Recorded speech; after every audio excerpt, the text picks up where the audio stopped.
Avec près de 5000 km de côte, la pêche n'est pas une simple tradition en Islande, c'est un mode de vie. Et ici, à Rif, elle a un petit quelque chose en plus. Je sais 2 choses à propos de l'Islande. Ses habitants aiment le poisson et il y fait très froid. Autrement dit, les pêcheurs passent beaucoup de temps frigorifiés à bord de ces petits bateaux. Surtout en hiver, quand les conditions sont incroyablement hostiles et que les sorties en mer sont très risquées. Alors, honnêtement, ce n'est pas le genre d'endroit où on s'attend à trouver une femme. Mais on est en Islande. Dans les années 1920, un groupe de pêcheuses de la petite localité de Siglufjörður forme un syndicat féminin. Surnommées les filles du hareng, elles ne se contentent pas de vider les poissons. Elles organisent également des manifestations et sont à l'origine d'un moment historique, une grève suivie par 90% des femmes islandaises. Y compris des femmes au foyer qui se sont jointes au mouvement en déposant leurs enfants sur le lieu de travail de leur mari. Et rien de tel pour ouvrir les yeux d'une nation qu'un bureau rempli d'enfants en bas âge. Ça s'est passé le 24 octobre 1975 et ce fut le chaos total. Les magasins et les banques ont dû fermer, les usines de poissons ont dû stopper le travail. Les hommes étaient complètement dépassés. Les ventes de saucisses ont explosé.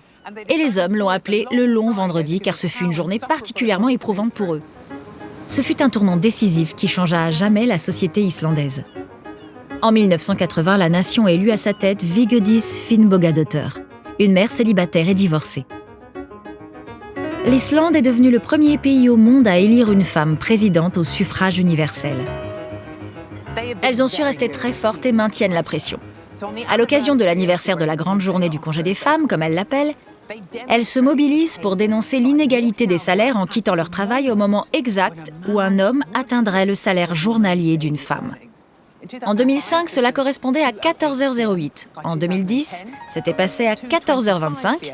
Et en 2016, à 14h38.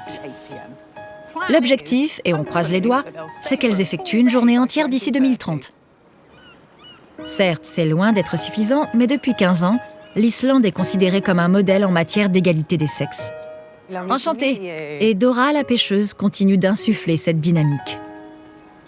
Vous avez ce bateau depuis longtemps ? Oui, en fait, il date de l'année de ma naissance. Ah oui ? On a le même âge. 1984. 82. Je vais avoir 43 ans, quel choc. Depuis 13 ans, Dora dirige l'entreprise de pêche familiale. Et aujourd'hui, elle va m'aider à trouver mes marques en mer.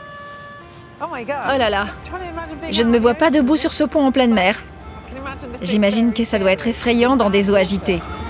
D'un point de vue historique, la présence des femmes dans le secteur de la pêche n'est pas une nouveauté.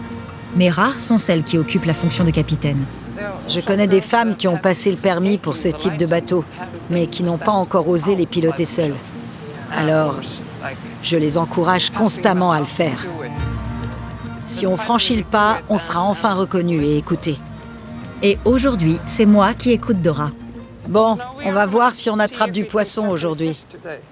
On va commencer par lâcher cette ligne et les hameçons un par un. D'accord. Il y a des quotas à respecter ? La réglementation m'autorise à pêcher jusqu'à 750 kilos de cabillaud par jour. 750 kilos ? Ouais. Avec seulement 2 lignes ? Non, j'en ai 4. En ce qui me concerne, il n'y a aucun risque que je dépasse les quotas. Mais les prouesses des pêcheurs locaux n'ont rien de surprenant.